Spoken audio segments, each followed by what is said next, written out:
Chao pueblo, bienvenidos al canal y hoy estaremos hablando sobre las últimas novedades de calciomercato de la Juventus y lo que podría arriesgar la Juve tanto dentro como fuera del campo a causa de estas novedades interesantes, importantes y también un poco de diversión. Pero antes de empezar de lleno, no se olviden de dejar ese me gusta, suscribirse y compartir. Tres cosas facilitas que nos ayudan muchísimo a crecer y todavía encontrar a muchísimo otro Juventini que no ha encontrado su canal en Pueblo Juve. Tenemos la meta de llegar a 6,000 suscriptores, así que su ayuda es fundamental.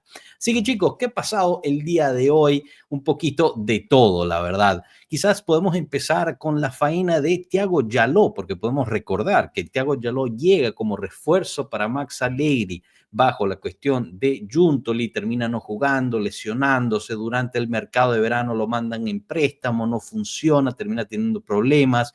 En ese mismo mercado había viajado a Roma, en el equipo de Roma lo dejó en el hotel, no le hizo las citas médicas, regresó esa misma noche súper molesto, termina en Porto, donde empieza a tener un buen año, y al final del año se pelea con todo el mundo, queda fuera del plantel, un desastre. Regresa a la Juventus, estamos a días de que termine el calciomercato y ayer empieza a sonar esta noticia que el Besiktas está muy interesado en Thiago Djaló, tanto así que ya habría hecho una oferta a la Juventus.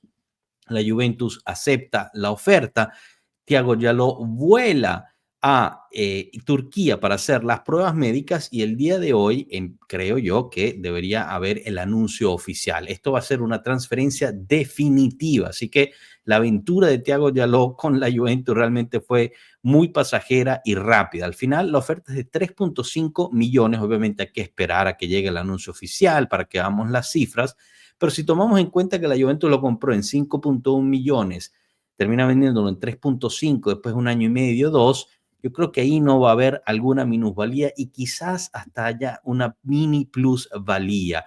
Eso sí, podrán ver en la foto que Thiago Djaló no viajó en jet privado, viajó en jet comercial, llegó al aeropuerto de Turquía y podrán ver a los pasajeros atrás de ellos, esa señora que está saliendo corriendo.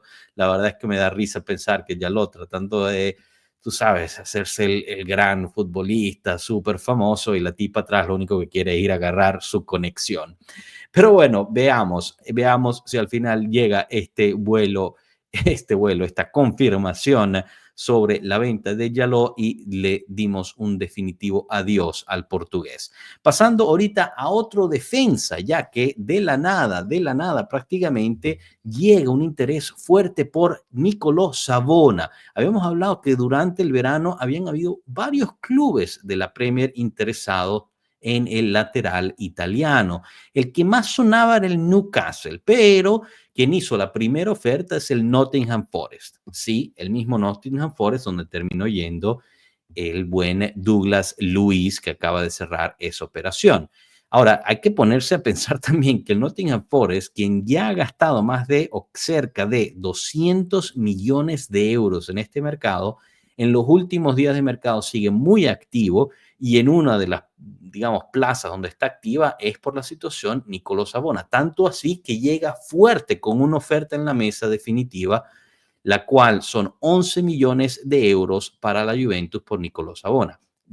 La Juventus, por su parte, rechazó esta oferta y pide alrededor de entre 18 y 20 millones. Recordemos que la Juventus acaba literalmente hace meses, si no semanas, de renovar a Niccolò Savona. Yo sé que esto pasó, ya parece como si hubieran sido años de esta renovación, pero en realidad solo pasó un par de meses. Lo que pasa es que ha ido tanto durante este verano, el Mundial de Clubes, todo lo del calciomercato, el comienzo de la Serie A, su lesión, todas estas cosas, y se nos olvidó que acaban de renovarlo hasta el 2030 con incremento de salario.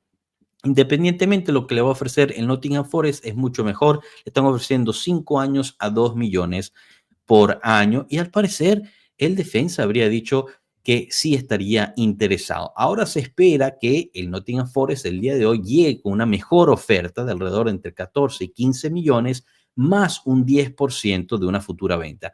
A esa cifra todavía no estamos a los 18, 20 millones que pide la Juventus. Claro está, si se va Savona, habrá que reemplazarlo con otro lateral derecho, porque si vimos en este fin de semana contra el Parma, tenemos solo a Joao Mario ahí. Kalulu hizo el esfuerzo, pero se nota que no es de la altura.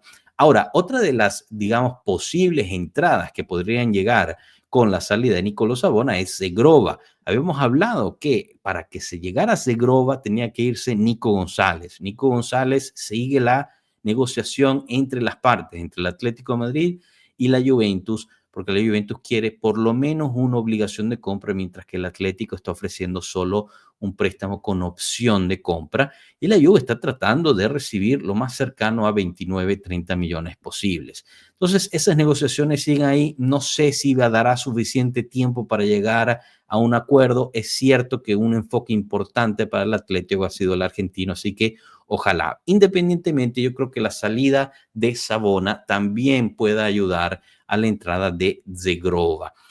Por su parte, Zegrova pues tampoco es que puede esperar por siempre, porque él no quiere quedarse en el Lille, no quiere llegar al último día de mercado, al 1 de septiembre, y seguir estando en el Lille. Así que la cuestión es que si antes el Marsella estaba en la delantera, nosotros nos metimos, sobrepasamos al Marsella, ahorita el Marsella se está acercando porque nosotros no terminamos de cerrar por el Kosovaro. Kosovaro que acaba de sacar una nueva nacionalidad albanesa, porque esa es, digamos, una de las cuestiones con Zegrova, es que hacer de Kosovo estaba fuera de la Unión Europea. Con la nacionalidad albanesa es ya comunitario y facilita muchísimas de las cosas también para el Marsella, ojo. Ahora, obviamente aquí hay que recordar que el presidente de Albania es tifosísimo de la Juventus, lo podrán ver en las fotos, ha ido al estadio, firma en la camisa de todos los jugadores, tiene varias chaquetas y diferentes memorabilia de la Juve, y por ende, pues, quien no empieza a pensar, bueno, le hicieron el favor a Segrova de hacerlo ciudadano lo antes posible para echarle una manita a la Juventus. Obviamente, Quiné y la Fitch están babeando ansiosos de que llegue Segrova y seguramente lanzarán una investigación. Lo decimos de broma, pero como dicen en Italia, me porto avanti, ¿no? O sea, realmente es demasiado obvio que termina llegando Segrova, lanzará una investigación, a ver cuántos puntos nos quitan, etcétera. Quién sabe si al final lo hizo o no el presidente. Lo que sí es que la Juve no pudo haber estado involucrada, o uno por lo menos espera que no, la Juve no haya llamado al presidente a pedirle que le saque el pasaporte a Segrova, porque si no ahí se crea un quilombo, como dirían nuestros hermanos argentinos. Así que veremos al final si se va Savona. La Juventus podría ir por Zegrova. Si termina yéndose Nico González, la Juventus también podría ir por Zegrova. Pero es cierto que estamos ahí. Algo que no se habla, poco se habla, de cuánto realmente está influyendo Jonathan David en esta situación de Grova. Porque hay que recordar que jugaron juntos en el Lille por mucho tiempo, definitivamente hicieron una buena dupla, son amigos, así que no sé, quizás ahí también Jonathan David, ya estando establecido en Turín, metió un poquito la cuchara, le recordó, recomendó también a como Lille la situación de Grova, quién sabe, veremos si al final llega o no. Quizás nos den un poquito de esos detalles detrás de bastidores. Y cerramos el día de hoy con la portada de Tuttosport, algo diferente, pero en realidad esta portada resume mucho la situación delanteros en la Juventus. ¿Hay una situación Vlahovic? Sí.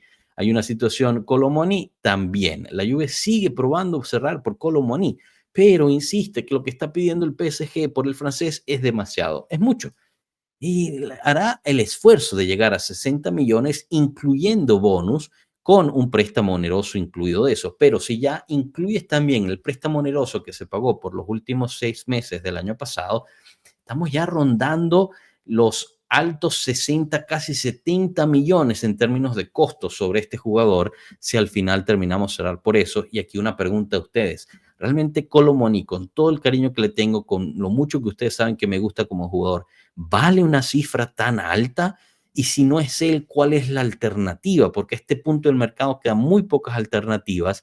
Y es cierto que Tudor ha estado empujando muy fuerte por el francés porque hubo un feeling importante. El francés también ha arriesgado muchísimo porque ha rechazado todo por la Juventus. Él quiere llegar a la Juventus, ya tiene un acuerdo con la Juventus, pero falta este acuerdo entre clubes. La Juve lo va a llevar hasta el límite. Yo creo que vamos a tener ya al final de esta semana una resolución sobre esta situación. Espero sea positiva. En cuanto a Dusan Vlahovic, yo creo que ahí no hay resolución, chicos. Yo creo que Dusan Vlahovic se queda este año en la Juventus. El Milan ya está empezando a ver otras opciones. Se cansó de Vlahovic de no querer bajar el salario. Ya vio otras opciones en Sporting Lisbona porque se cayó lo de Bonifaz. Está viendo otras opciones en otros mercados también. Así que realmente veo muy difícil que Dusan Vlahovic vaya al Milan, especialmente ahorita porque Allegri también está empujando por Rabiot. Así que imagino que tal le dirá, bueno, Rabiot o Dusan Vlahovic. Yo me imagino que el buen Max irá por su caballo Minnesota Rabiot. Así que veo muy difícil la salida de Vlahovic en este mercado. Podría ser que llegamos con un ataque de David, Colomoni y Vlahovic. Sería una mejora importante, como hemos dicho en los directos de Pueblo Juve, pero tendremos que ver porque la situación es que Vlahovic quiere salir como agente libre al final del año, porque eso le garantizaría un sueldo mayor a lo que le podrían ofrecer ahorita y también el mercenario de su agente puede recibir un bono más alto si él se va como agente libre. Ojo ahí, así que pues seguimos con esta asesoría de estas personas, ¿no? Que también pues quizás no se dejan guiar por lo mejor para ellos. Eso quiere decir que Dusan Vlahovic está dispuesto a pasar todo un año en la banca de cara a un mundial por querer recibir esta cifra y esta cantidad de dinero. Puede ser. También hay una teoría que en diciembre termina yéndose, se cansa de ser la banca, se cansa de estar entrando de suplente, se cansa quizás de no jugar algunos partidos, porque si tienes a Colomonilla, Jonathan David, quizás a él ni siquiera lo usan y empieza a picarle la cuestión del mundial y empieza a querer ver más minutos, los cuales no va a conseguir en la Juventus. Como ya les dije anteriormente, yo creo que esta idea de Vlahovic es errada para su futuro, pero bueno, es lo que ahí parece. Chicos, díganme ustedes en las opiniones, ¿qué les parece estas situaciones, la de Yaló, la de Sabona, la de Zegrova y la situación de los atacantes? Lo leo mucho con atención. No se olviden de dejar ese me gusta, suscribirse y compartir para que su comunidad siga creciendo. Nos vemos en la próxima. Pasen buen día. Hasta luego, pueblo. Chao.